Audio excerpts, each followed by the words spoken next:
At first light on November 8, 1942, the beaches near Fadala, Morocco, lay shrouded in mist and cordite. American infantrymen pressed themselves into the sand dunes, eyes fixed on the dark shapes grinding toward them. French tanks, Renaults, rolled forward with steady menace, tracks chewing through wet sand, engines growling like iron predators. Many of the men waiting behind those dunes were barely trained. Some had left civilian life only months earlier. Now they clutched rifles still unfamiliar in their hands, and slung over their shoulders was something stranger still, a hollow metal tube, roughly 4.5 feet long, heavy, cold to the touch. Someone had told them it was called a bazooka. They had received it the night before. No demonstrations, no firing drills, no explanation beyond a promise whispered by a sergeant in the dark. This thing can stop a tank. That was it. The morning air was damp and sharp. Salt spray drifted inland from the Mediterranean, mixing with smoke rising from wrecked landing craft and burning vehicles along the shore. Machine guns barked in uneven rhythms, American .30 caliber fire snapping back at enemy positions. Offshore, U.S. destroyers thundered as naval guns hurled shells overhead in desperate support of the landings. But on the beach itself, the infantry stood alone. No artillery, no anti-tank guns. Only rifles, grenades, and the bazooka. The tanks were 400 yards away and closing fast. Turrets turned, searching. Barrels swung toward the dunes. Men lifted the launchers to their shoulders. Fingers tightened around triggers. Nothing happened. They squeezed again. Harder. Still nothing. 300 yards. Engines roaring. Machine gun muzzles locking onto American positions. Soldiers yanked at wires, reseated rockets, checked what little they understood. Triggers were pulled again, violently now, desperately. Silence. The tanks kept coming. Some men hurled the useless tubes into the sand and ran. Others dove into shallow scrapes, just as tank machine guns opened fire, bullets ripping fountains of wet sand into the air. Men pressed their faces into the earth, alive only because the tanks moved on to other targets. What none of them knew was that the weapon in their hands, the one meant to protect them, would fail American soldiers across North Africa for the next 6 months. It was supposed to change infantry warfare forever. Instead, it left men defenseless. Worse still, the enemy would capture it, study it, and transform it into something far deadlier than its creators ever managed. This is the story of how American soldiers were sent to fight tanks with weapons that would not fire, and how that failure forced a brutal reckoning that eventually made the bazooka one of the most important infantry weapons of the Second World War. The idea behind the bazooka was not new. Its origins stretched back to the final days of World War I. On November 6, 1918, just 5 days before the armistice, a young physicist named Robert Goddard demonstrated a tube-launched rocket to the U.S. Army Signal Corps at Aberdeen Proving Ground in Maryland. The test was promising, but the war ended almost immediately, and with peace came disinterest. Goddard's prototype was shelved, forgotten. For the next 20 years, the U.S. Army gave little thought to portable rocket weapons. Infantry doctrine revolved around rifles, machine guns, and artillery. Tanks were still viewed as unreliable novelties. Slow, mechanically fragile machines unlikely to dominate future battlefields. That illusion shattered in 1939. German panzer divisions tore through Poland in weeks, not years. Tanks punched through defensive lines, encircled armies, and erased traditional tactics overnight. In 1940, France collapsed just as quickly. British forces fled across the Channel at Dunkirk. By the summer of that year, German armor ruled Europe. American observers watched with growing alarm. The U.S. infantry had almost nothing capable of stopping a modern tank. The standard 37mm anti-tank gun was heavy, slow to deploy, and increasingly ineffective against improved armor. Anti-tank grenades existed, but using them meant approaching within 30 yards of a vehicle bristling with machine guns. Training manuals even described running up to a tank and slapping a grenade onto its hull before diving for cover. That such instructions were printed at all revealed how desperate the situation had become. One man had been wrestling with the problem for years. Major Leslie Skinner of the Army Ordnance Corps had experimented with rocket propulsion since the mid-1930s. He believed rockets were the answer, but every attempt ran into the same obstacle. The shape-charged grenades capable of penetrating armor were simply too heavy. The Men-10 grenade weighed nearly 4 pounds. It could burn through 4 inches of steel, but no one could throw it accurately, and launching it from a rifle was dangerous and ineffective. In early 1942, Skinner received a new assistant. Lieutenant Edward Uhl was 24 years old, fresh from Lehigh University with a degree in engineering physics. Idealistic and eager to help the war effort, he was assigned an almost impossible task: find a way for a single infantryman to deliver a 4-pound shaped charge accurately and safely, and do it fast. Uhl immersed himself in the problem. He studied rockets, trajectories, warheads. Every design failed. Rocket motors burned the operator. Launch systems were too heavy or too complex. Then one afternoon in the spring of 1942, walking across Aberdeen proving ground, Uhl passed a scrap pile he had seen countless times before. This time, something caught his eye. A metal tube, roughly 5 feet long, about 60 millimeters in diameter, exactly the diameter of the Men-10 grenade. The solution snapped into focus. Put the rocket inside the tube. Fire it from the shoulder. Let the exhaust vent safely behind the operator. Uhl grabbed the tube and ran. Within weeks, a crude prototype took shape, a metal tube mounted to a wooden stock, powered by a battery ignition system, aimed with a simple metal loop. When they fired it, the rocket flew straight. The exhaust cleared safely. The volunteer tester walked away unharmed. In May 1942, the design entered trials at Aberdeen. Other competitors failed. The tube launcher worked. Brigadier General Gladian Barnes saw it fire. He shouldered it himself and scored 2 direct hits. Within an hour, an order for 5,000 launchers was approved.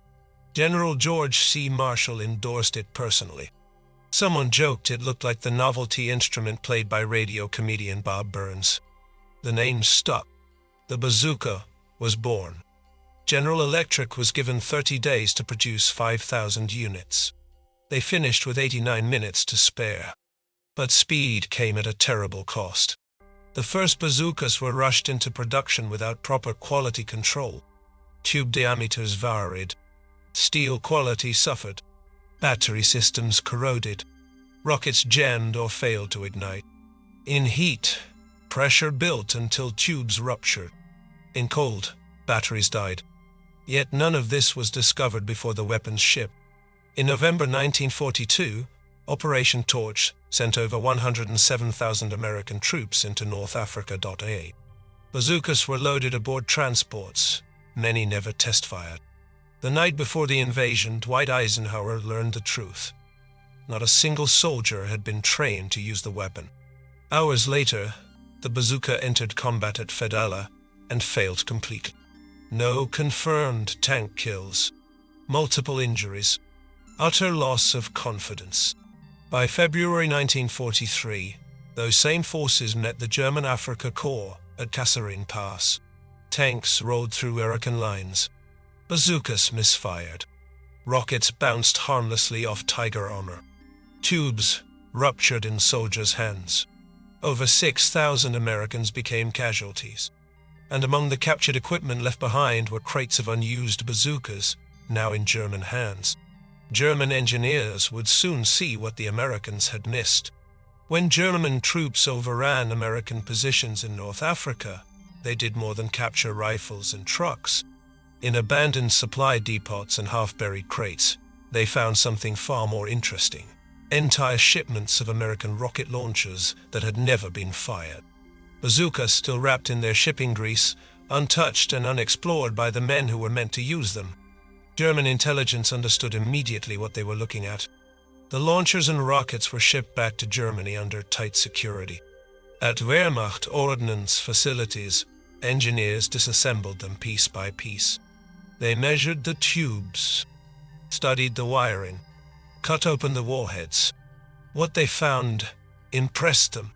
The concept was sound. A shoulder-fired rocket with a shaped charge warhead was exactly what infantry needed to fight armor. The Americans had been right about that. Where they had failed was execution. German engineers set out to correct every weakness. The first change was scale. The American warhead measured 60 millimeters. The Germans increased it to 88. The larger diameter allowed a far more powerful shaped charge, capable of burning through over 100 millimeters of armor, nearly double the penetration of the original bazooka.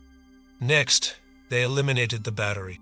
The American launcher depended on dry cell batteries that failed in cold, corroded in humidity, and leaked under heat.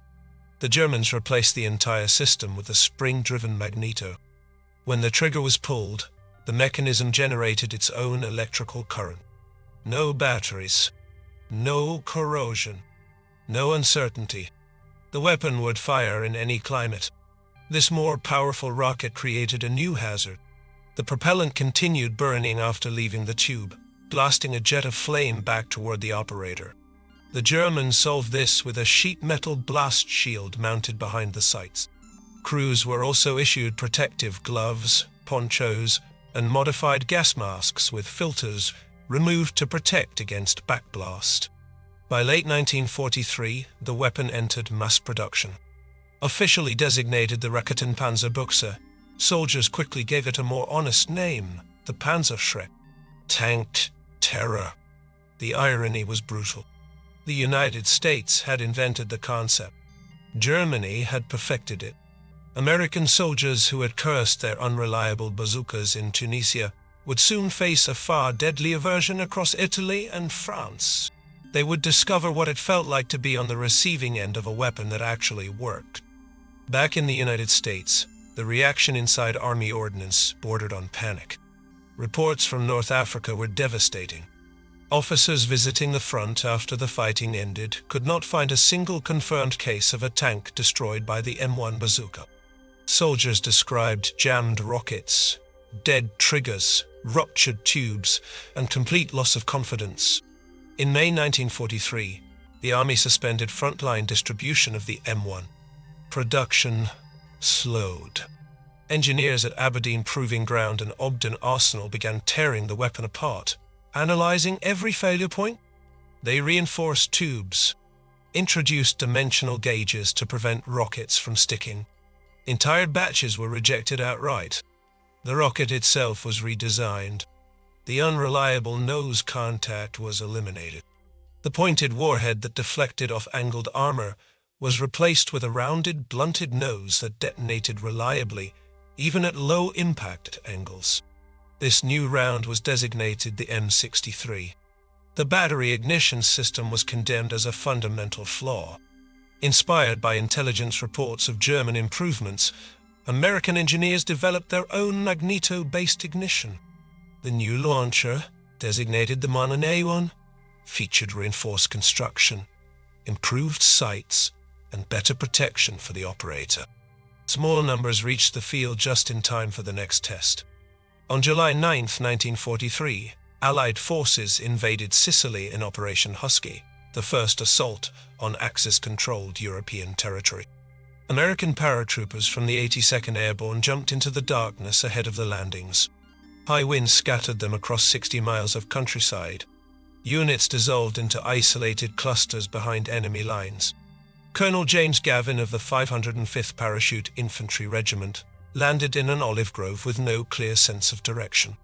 Over hours, he gathered scattered soldiers from multiple units, forming a force of roughly 200 men. They moved toward what Gavin believed was their objective. Instead, they reached Piazza Ridge, directly in the path of the Hermann Göring Panzer Division.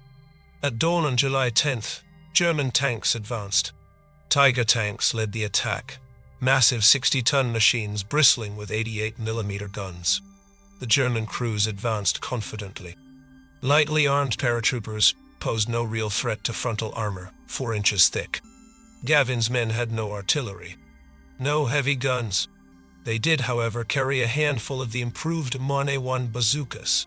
Bazooka teams positioned themselves on the reverse slope of the ridge, waiting. Unlike the men at Kasserine, these paratroopers had trained with the weapon in England. They knew its strengths and its limits. When the first Tiger crested the ridge, the teams fired. The rockets launched cleanly. They flew straight.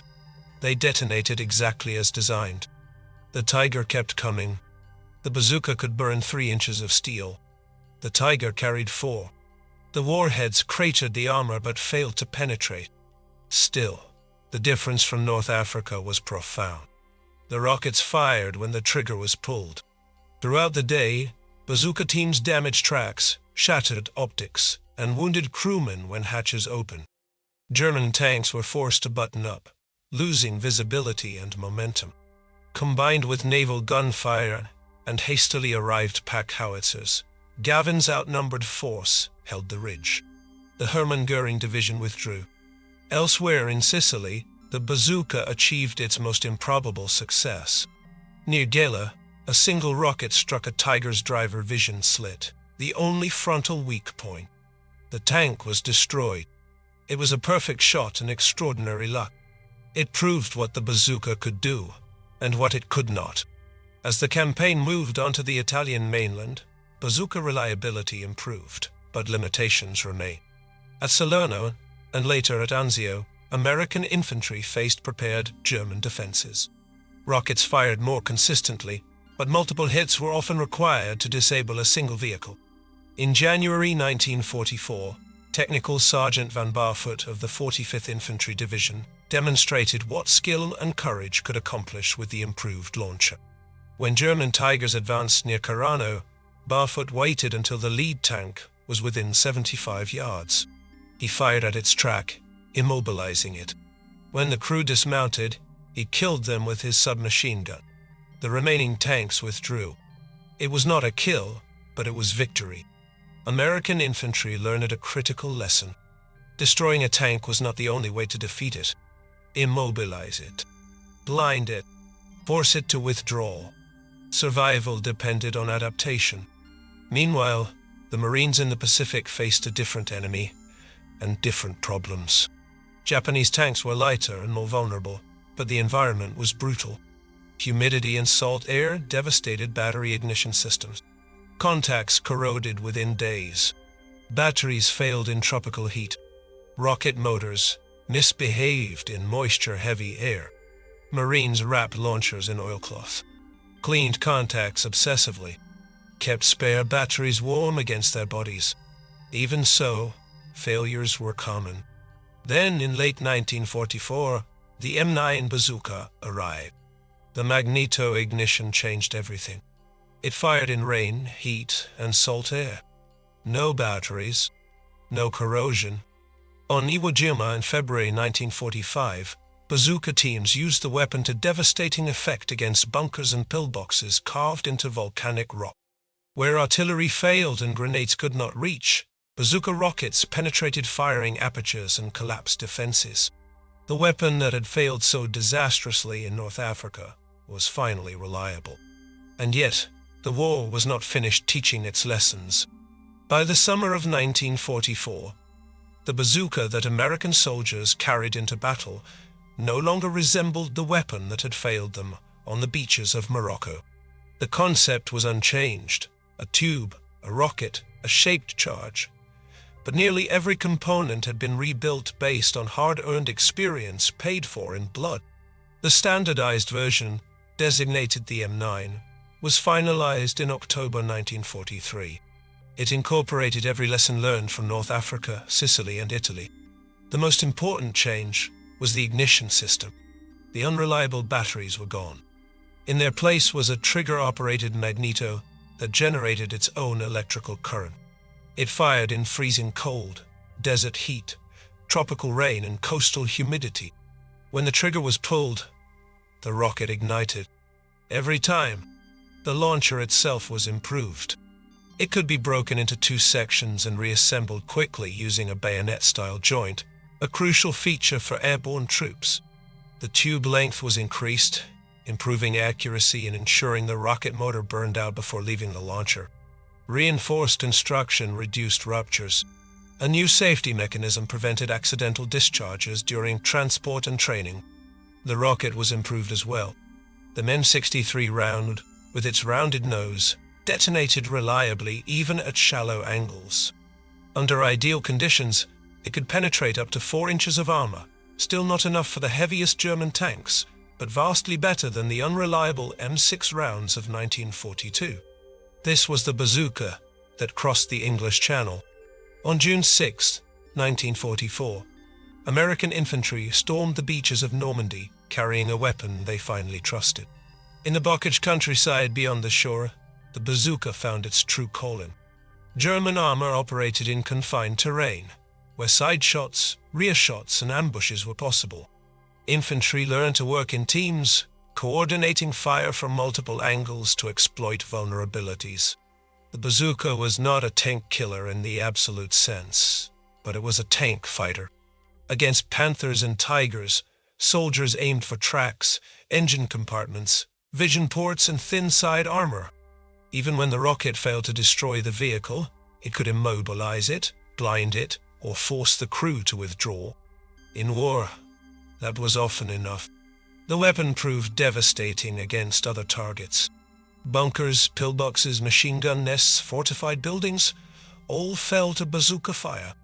In Normandy's hedgerows, infantry used bazookas to blast openings through thick earthen walls that stopped advances cold. In cities across Germany, bazooka teams silenced snipers hidden in upper floors and collapsed reinforced firing positions. One American officer took the weapon to the air. Major Charles Carpenter, an artillery spotter flying a fragile L-4 Grasshopper observation plane, mounted 6 bazookas to the wings of his aircraft. Flying low and slow, he attacked German armor from above, striking thin top armor that tanks could not protect. Carpenter was credited with destroying or disabling at least 6 tanks, including 2 Tigers. His call sign became legendary, Bazooka Charlie. Even as the M9 proved itself in Europe and the Pacific, American engineers were already looking beyond it. German heavy armor continued to evolve. Panthers were difficult targets. The King Tiger, introduced in late 1944, was nearly immune to bazooka fire, except at the rear. The limitations of the 60mm warhead were undeniable. The answer was size. American engineers began developing a launcher nearly identical in concept to the German Panzerschreck, but built to American standards. Designated the 74 during development, it featured an 88.9mm rocket capable of penetrating heavy armor head-on. The weapon would become known as the M20 Super Bazooka. It arrived too late for World War II, but entered service in 1948.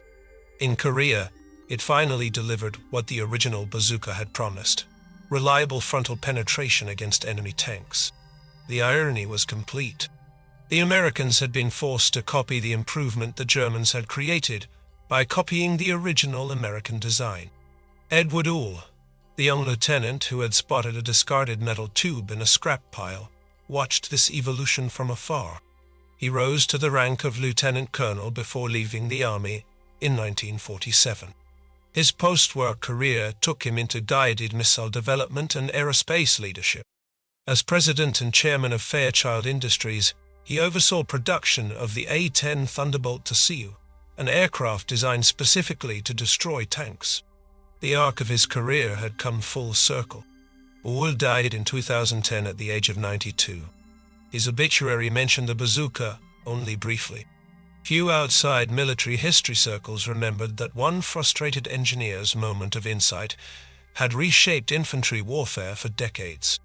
The bazooka story is not one of smooth innovation or flawless execution. It is a story of urgency overwhelming preparation, of weapons rushed to war without adequate testing, of soldiers sent into battle carrying equipment they had never trained on and did not understand. The men at Fadala and Kasserine Pass were not defeated by lack of courage. They were failed by a system that prioritized speed over reliability, production quotas over quality, and deployment over training. They were handed a weapon that was supposed to save their lives, and watched it fail in the moment they needed it most. They had every right to feel betrayed. Yet the story does not end in failure. The same system that rushed a flawed weapon into combat also learned from its mistakes. The M9 bazooka that landed at Normandy represented what the one should have been from the beginning. Reliable, understood, trusted. This is how innovation truly happens in war, not through perfect planning, but through catastrophic failure, through brutal lessons learned in blood, through engineers racing to fix what should have been done right the first time. By the end of World War II, more than 440,000 bazookas had been produced. The weapon that had failed so completely in its first test of combat became standard equipment for American infantry. Its descendants would shape battlefields for generations. The bazooka was never just a tube and a rocket. It was a lesson,